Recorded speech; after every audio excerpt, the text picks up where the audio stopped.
Good morning, guys, and welcome in here to WagerTalk TV. This is puck time. We have one game to break down. We have the Florida Panthers and Carolina Hurricanes. And yes, very hard to believe Florida was a wild card team. In fact, Pittsburgh had to beat Chicago or Anaheim just to make the playoffs, and Florida would not. But here, the Panthers are one game away from punching their ticket to the Stanley Cup Finals. It's going to be unbelievable. If an 8 seed like them make it to the finals, it's a great thing about the game we love and follow, but also one thing that's difficult for betting in the playoffs, as we all know. Hard to understand. Some of these big underdogs we're seeing cash night in, night out. Florida's gone through Boston, Toronto. Now they're just easily going through the number one team in the Metropolitan Division. But Carm, we have to discuss last night. I'll tell you what, I'll start with myself. We both believe in full transparency on this show. I released Dallas first period, and I released Vegas team total under. So I started watching the NBA and my NBA play for clients about 6 minutes into the hockey game. It didn't take me long to change the channel. I found something on, actually, Morency told me about this, that the last time that in a playoff game, 3 goals were scored that quickly, 1989. That's the last time that 3 goals were scored in that quick of a time span to open up a game. Jamie Benn with a bonehead mistake. I mean, it's one thing to get one cross check in, but to do it again when the guy's in the ground and he wears the C on his chest. I don't know, Carm, but I saw you tweeting, man. Is it true that you just turned it off? Yeah, listen, I'm going to be honest with you. I stopped watching the game after 10 minutes. There was nothing left to watch. I know when a bet's going to win, or at least I feel I know when a bet's going to win or one is going to lose. And, they allow an early goal. Fine. You can recover from an early goal. It's going to, in a series where there aren't a lot of goals, it's going to be tough to recover from an early goal, but you can do it. But then he takes that penalty, and it's a dumb penalty for 2 reasons. Number one, you've already knocked the guy to the ground, so any ref in that vicinity is looking straight at what is going on. And then you lean down and you cross-check him in, I think it was the small of the back, and that's always going to be a major. It's always going to be a major. So it's like he had a brain fart. I don't know what he did, but I said to myself, if they get 1 power play goal, I'm not even watching it. And they get a power, you can essentially call them 2 goals, power play goals. They got 1 in the power play and 1 shortly after the power play where a team never gets a chance to reset. And the game was over. I wasn't going to watch it. There's no way Dallas is coming back from 3-0. At that point, Vegas doesn't have to play an open game. They can close it down, forecheck you into the ground, and that game is going to end with Vegas winning 90% of the time. It's going to happen unless they completely fold. So, you know what I mean? I hate to lose those ones, obviously, and I apologize. And I sent our office 10 minutes into the game. I sent our office a memo. I'm like, this game has gone south. This is horrible. I can't believe it. It's a terrible penalty. I need to take care of the people that purchased my hockey package and give them something, which we did. So I tweeted out to log into your accounts. There's something in there, or at least log into the play, and there was a promo code in there. But my God, it was such a stupid play. But they were dumb. And then you look at Max Domi does the same thing at the game. And listen, I've met his dad numerous times, Ty Domi. He's done charitable events for me. Anytime I call him, the guy comes to any charitable event and he brings stuff with him. He'll bring autographed shirts and pucks, and he comes out. I've done stuff for Blue Review Children's Hospital up here in Toronto, and the guy golf tournaments, and he always comes out. All I got to do is call him, send him a text message. He comes out. So I'm not going to talk bad about his kid, but it's a 14-minute penalty, 14 minutes in penalties. It's a bad penalty thing to take, and he gets a game misconduct. This team literally tilted. They completely tilted. They were triggered early on, and you had no chance. So if you had money on Dallas, I'm sorry. We all went down with that one. The Vegas Golden Knights are 1 game away from going to the Stanley Cup Finals. We'll see what pushback, if any, Dallas has tomorrow. But my God, this is the first time, Andrew, in the playoffs this year where I've turned the game off early. 10 minutes. Right. I just went watching something else. I was going to watch the Jays. I switched it over to the Jays, and they're up like 20 runs. They've scored Yeah. 20. I can't watch a blowout. You guys might enjoy it if you have money on it, but I can't watch blowouts.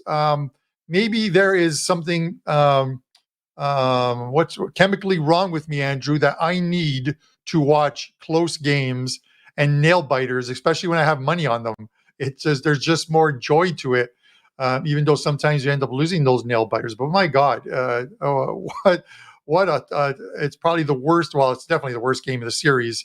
But the life was sucked out of that arena literally 7 minutes into the game, and there was no turning back. So I know other people at WagerTalk were on, I think, the same play. It's going to happen, guys. It's the ebbs and flows, but we always want to be transparent about it because I very rarely talk win streaks, Andrew. It's you that bring them up, but I talk about the losing streaks.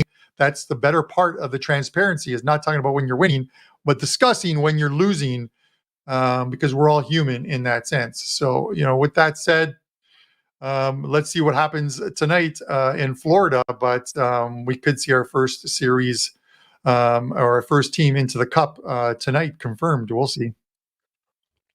Yeah, we'll get into the more of the Dallas and Vegas stuff moving forward. But I wanted to say, for anybody curious about those expected goal numbers, 2.35 for Dallas, Carm, 0.81 for Vegas, and they scored 4 goals. So I had people coming after me all night on Twitter yesterday because I was going pretty hard on Jamie Benn on Twitter. I'm not going to lie. I was pretty much saying that he cost them the game, but Jake Ottinger hasn't been his best. But the way I look at it is this: when you're at home, the first 5 minutes isn't about scoring goals. It's about building momentum and getting your fans into the game. So I don't care how poorly Jake Ottinger played. Your captain cannot give up a 5-minute major in the first few minutes of the game. There's no excuses, nothing. And then he declined to speak to the media. So I don't know. And also Aiden Hill's been playing really well. And one other goalie is playing really well right now. He's won several straight games in a row. Sergei Bobrovsky, the performance we are seeing from him during his playoffs for the Florida Panthers, it's unbelievable. I mean, this is a team that has won one game in this series by scoring 3 goals, one game by scoring 2 goals, and one game by scoring just 1 goal, Carm, and that was the previous game here. Let's bring it up. Let's start talking about it here. We've got, of course, the Hurricanes and the Panthers. Panthers minus 115, Hurricanes minus 105, total at 5.5, plus 105 to the over, minus 125 to the under. And, Carm, the thing is that Carolina's going to have to change their style a bit, but I'm not sure they want to, because realistically, I've been saying this all series. I said it to you on our last show together, talking about these two teams. It seems to me that Florida, and you talked about Paul Maurice, I think you talked about him yesterday, how they're buying into him and they're buying into how he plays and how he wants them to play. They're pretty much playing the Carolina Hurricanes style of hockey, but just better and executing. If you only need 1 or 2 goals to win a hockey game, you're a very, very dangerous team, which leads me to ask you, I mean, what would we have to really be thinking to take the over in this game? Like, part of me thinks, well, we're going to see a breakout. We're going to see a breakout, but I don't really have much data to back that up. It's just my gut telling me we should see it. But why would I take that with how these goaltenders are playing? You don't. And Andrew, on yesterday's show, I talked about on yesterday's show, in talking with, people who are involved with the NHL and people who are involved in sports betting, and a lot of people I respect, they were talking about how they liked the over in yesterday's game. They thought there was going to be goals. And I said, I just can't do it. I can't do it in this series. I think I took him in game 1, and I'm like, I'm not going to take an over in this series. And 7 minutes in, if you bet the over, you were loving it. You're thinking, this is great. But I think if it was 7 minutes in, if the score was 2-1, you could possibly like the over. At 3-0, you get to that point where a team no longer has to score, and the Vegas Golden Knights didn't have to score at that point. But if you get 3 goals in 7 minutes and you have over 5.5, you have to be feeling good at the very least about the fact that you've got 3 goals. You need 3 more the rest of the game. I don't know how you could take the over in this game. And what we see tonight, It's an elimination game. And Andrew, you've always talked about elimination games, and we saw it happen in the first round, and I saw it happen a lot last year when you mentioned it as well in the playoffs, that sometimes in elimination games, you get some weird stuff that happens in that third period, especially in a game that might be like 3-1 type of game, and it doesn't look like it's going to go over, and then they pull their goalie with 6 minutes left, and he just stays out of the net for 6 minutes, even if they go down 4-1. What do they have to lose? They keep him out of the net, and still it's a 6-on-5, and all of a sudden these empty netters are going in, and you've got the under, and your heart just sinks. I said on yesterday's show that I was going to play the under tonight, and I played the under. So I can't get away from it. You look at Florida scores, and when's the last time they win over? I think the last time they win over was when they beat the Leafs 4-2. But we've got like 1-0, 2-1, 3-2. 3-2, 2-1, 3-2, 3-2, and then there was that 4-2 game. So 7 straight unders with this Florida team. A lot of 3-2s. You might want to look at that 3-2 exact score, although the empty net crap comes into it, but it could be 2-2 going to overtime, and you cash that ticket either way. But I can't take the over. And in spite of what happens tonight, the right play has to be the under. And it's priced that way. It's at minus, I think, 125 or so, but there's no reason you can come up with other than some weird stuff might happen in the third period. And can you imagine releasing a play and then putting in the analysis section, guys, I like the 5.5 over because some weird stuff might happen in the third period. This is where you send an email to customer service and say, you might want to have this guy do a drug test in the morning, because there is no way that should be part of your analysis ever. It's like the zigzag. With that said, I like the under. I like the under in this game. I'm going to look at, they're not released yet. And maybe by the time in 10 minutes or so before we're done this show, there'll be some save props on. But the Bobrovsky save props, why wouldn't you take it again tonight? Because you figure Carolina facing desperation. You talked about them, Andrew, having to change what they do or how they approach the game. They've got to get pucks on net. You can't score unless you get pucks on net. You can't score unless you get rebounds and get shots back on net. And the way Bobrovsky's playing right now, he's earning that $10 million. He's making saves. He had 32 last game in the shutout. If the total is, as long as the books don't inflate it, if the total is 30.5 or under, you got to take the Bobrovsky over shot prop again, I would think. Mm-hmm. Just, you don't have to go wild on it. Throw a couple slices of pizza on it. I agree with you. I mean, well, I think that if even Carolina has remotely a good game, that Bobrovsky goes over his save prop. Like, that's all on Carolina for them to go out there and put lots of shots. And I talked about it yesterday on the show to you about that clip that I saw circulating social media of several of the Carolina players going down the tunnel, smashing their sticks, punching walls, like just stuff that they don't really want fans to see and the media to see. But obviously a camera was able to catch it. They're clearly frustrated, Carm. They can't find the back of the net. And the crazy part is that they're actually playing good defense. They're playing good defensive hockey. It's the goal scoring that's really their problem. And I'm happy you mentioned it. I talked about it last night. Bobrovsky makes $10.5 million. You can get hot and be an Aiden Hill. You can be a Jordan Binnington from a few years ago. But when it comes down to it, the Vasilevskys, the Carey Price even, and the Bobrovskys that are making that much money, well, they're supposed to be doing this. I'm not saying we shouldn't celebrate what Bobrovsky is doing right now, but for everybody out there that's kind of just like, oh, this was a backup goalie. No. He wasn't a backup goalie. He was a goalie getting paid a lot that they would have traded away for a bag of pucks and some Gatorade. And all of a sudden, he started playing very, very well in the playoffs, earning that $10.5 million. So he's supposed to be doing what he's doing right now, Carm. Yeah, and listen, I don't understand the frustration of what the players are going through, because I've never played. I played hockey, but I've never played obviously professional hockey. I've never played semi-pro hockey.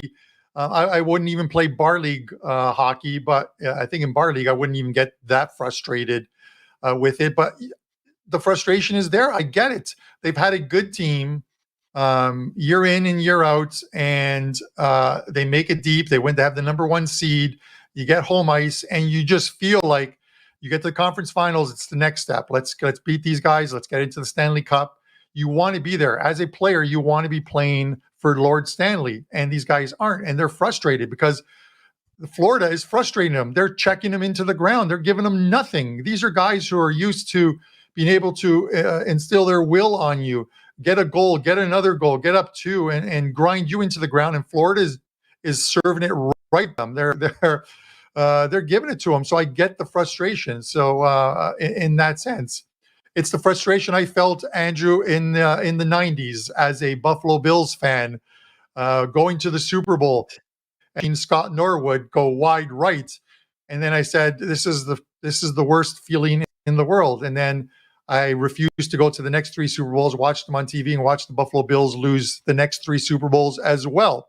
That's why when you spell Bills, it's spelled with 4 L's instead of 2, Andrew, because there's 4 Super Bowl losses in there. But I sense the pain as a fan of Carolina. I get it. You guys are frustrated. It takes one win sometimes to maybe get that mojo going. Do I think they're going to come back and win the series? No. But hey, look, the Boston Celtics got a win last night, and now everyone's talking about Celtics in 7. So who knows? But I think it is amazing how things can change like that. It is amazing how things can change like that. One team gets one win in the NBA. It's a double-digit win, and everyone's like, whoa, can they actually make this comeback? But the difference is that in this series, all the games have been really close. And before we jump into the Charity Challenge picks and the best bets, I want to circle back to that really long overtime game, Carm. What was that, game 2 or was that game 1? I want to circle back to game 1. Yeah. I mean, you think back to it and you think that, number one, how fatigued you are after that and how that transitions into other games and the momentum you get from winning one of those games. It's pretty much the battle of the fittest. Like, I was watching a video of Matthew Tkachuk's speech in the locker room, and you know how they give out like the game, the game puck to whoever played the best, right? The players will decide, kind of thing. They gave the game puck to the strength and conditioning coaches on the team. They said, this goes out to you. We're in the best shape in the playoffs, pretty much, because they outlasted them, right? And if you think about it, how different is this series if Carolina wins in overtime there? Then you look at game 2 and how tight that game was. There hasn't been one game in this series that's been a blowout by any means at all.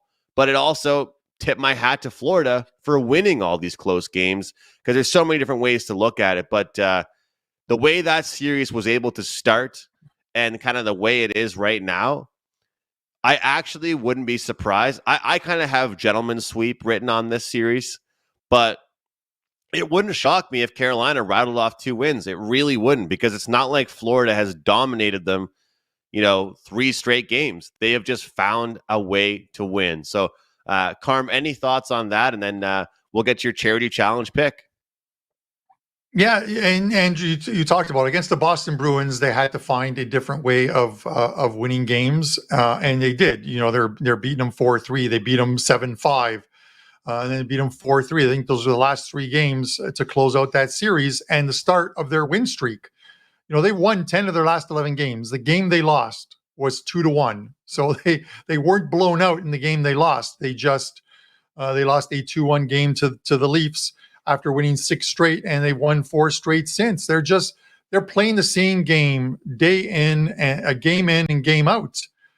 This Florida team, and they're now 1 win from the Stanley Cup, 5 wins from bringing the cup back to the state of Florida. It visited Colorado for a year, but it could be back in Florida. It remains to be seen, but they're just playing extremely well. The thing about that game, and Andrew, we talked about and again, I get takes wrong.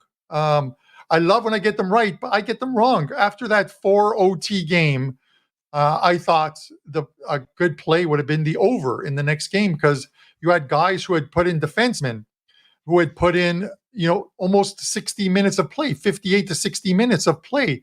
from the number 1 and number 2 lines on your D line. And when you're going 11-6 as far as forward to defense, these guys have been on ice for a full game off. They're back under. I thought by the time that second or third period gets there, that the burn is going to start to happen. I was wrong. It was another low scoring game for this series. So we get the takes wrong, but we'll admit it. So that's the thing is, again, I'm not looking to who's going to win tonight's game. Who would I like to win? I'd probably like just to see some more NHL playoff action. I'd like Carolina to win, but my play is the under. That's my play that I have loaded for clients. You've heard it here, so there's no sense in playing it because I'm telling you. I told you yesterday I was going to take the under. We'll see what happens tonight, but Andrew, with regards to the game and how the scoring goes, we don't know. Each game is independent of itself. So, but you can only look at the past history, and the history in the series is it's been unders. The history in the series going even further back has been Florida unders. If Florida plays their game, it's going to be a low-scoring game. If Carolina finds a way to turn this into almost like the Boston series, where Carolina is scores over 2.5 goals, they score 3 goals, and Florida is going to be forced to somewhat to open it up a bit. So, with that said, if it's Florida, it's almost correlated. Florida in the under or Carolina in the over. 100%. I mean, that's really the thing, right? Is that, like, I think Carolina, do they have it in them to score 4 or 5 goals, 3-4 goals against them? I'm not really sure if they do or not. So, I don't know. That's kind of why I was looking at you and saying, my gut is telling me let's see some goals tonight, and then your response to me was like, but why would we bet that? Right? That's really the thing, is that every game has been a 1-goal, low-scoring game. So I agree with you. It's hard to really argue. It's hard to argue it. But first period under, I'd say, if you like the under tonight, I honestly would say the first period's the way to go. How about that? That's kind of what I think overall. Yeah, no, and listen, Andrew, I get it. I completely get it. It's the thing of a team plays extremely well defensively, gives you almost nothing, keeps all the shots to the outside in your O zone, and you're clearing those rebounds and not giving them second and third chances. It's hard to beat a team like that. Then, when you factor in that the goalie between the pipes is playing lights out hockey, it makes it even worse. It's and so you've got to go into this game and think, okay, well, 2 things got to happen. Carolina needs to score goals, or Bobrovsky needs to have a bad game. And how do you forecast? This isn't like you wake up in the morning, you read your horoscope, and you're like, yeah, I don't really like it, I'm going back to bed. No, Bobrovsky is going to come out. He's going to play his game. And if he's on his game like he has been since coming in for Alex Lyon, they're going to win the game, or it's going to be a low-scoring game in which, it ends, 3-2 and heads back to Carolina for Game 5. So I've made so many points on why I like the under that you almost go around and go and bet the over. I think Joe Ranieri, if he's watching this, is clicking that over button right now. He's just hitting it over. So you've got a player prop. We'll see what happens. Let's hear your player prop you have for us. So hold on, let me just pop this stuff on the screen, Andrew, because I've gone off on so many different tangents. So as far as the charity challenge goes, we'll go with that one first. The charity challenge, assuming Carolina are going to get some shots on goal, I'm going to go with Martin Necas over 2.5 shots on goal, minus 130. This guy was deadly early on with his shot props. He was 9-2, I think it was, or 9-3 in the playoffs, and then including going over the total in the first game against Florida, but that was obviously a 7-period game. But only 3 shots combined in the last couple of games, 2 in the last game. He's got to get shots on goal, and I like this one. So I think Carolina's going to fire a lot of pucks at net. So I'm going to take over 2.5, minus 130 for Martin, over 2.5 shots on goal. Andrew, what do you got for the charity challenge? I like that one, Carm. He's definitely an important player on that team. And I talked about one player that was smashing his stick around in the tunnel there. Also a pretty big player, a guy that scores a lot of goals close to the net, scores those goals that I think Carolina is really searching for right now, and a guy that actually, even though he's young, is known to score big goals in the playoffs. His name, Jesperi Kotkaniemi. I know him very well because Carolina offer sheeted Montreal and they took him away from the Canadians. You can get him to get a point tonight at plus 130. I know. The fact of the matter is Carolina hasn't scored that many goals this playoffs. I completely understand that. I do not believe they will get shut out tonight, and I believe that we will see Jesperi be involved in on a play tonight. And I'm just searching for the plus money with these, right? I love getting a player point, a player goal, power play, whatever it might be, some of this plus money for something like this. So I'll go with Kotkaniemi to record a point at plus 130. Make sure you guys shop around for that because as you guys know, and Carm definitely knows, every book, it's different. It's big time different these days in the playoffs. And as much as, Sherapan and Arthur de Caesar will tell us that we're not getting that much heavy action on the NHL, I get it, but we are seeing lots of movement and different prices from book to book on these props, Carm. So any thoughts on that? And we can jump into best bets. I like the plus money. He got pushed around a little bit in game 3. Let's see if you can get anything. But it all sort of coincides, Andrew, with power plays. If you get a power play, you know he's going to be on the power play, and you hope that sometimes that's where they get their points, which is also where my mentality comes in as far as this one goes. And first of all, up at WagerTalk, 3 NHL plays. I've already mentioned one here, so you already know what one of them is. And in the afternoon, a 2-pack in EPL soccer and a bonus 4 MLB plays included with that. So if you pick up that soccer pack before 3:00, you'll get 4 MLB plays and 6 2-and-run with Major League Baseball plays. So let's see if we can keep that little winning streak going. As far as the show best bet, I'm going to go to Brent Burns to get a point, register at least a point, minus 120. You know he's going to see a lot of ice time tonight, and if Carolina can at least find the back of the net, he's usually in on that scoring. So Brent Burns over 1 point or 1 point, over half a point, 1 point, minus 120 as your show best bet. And guys, I absolutely love our chat.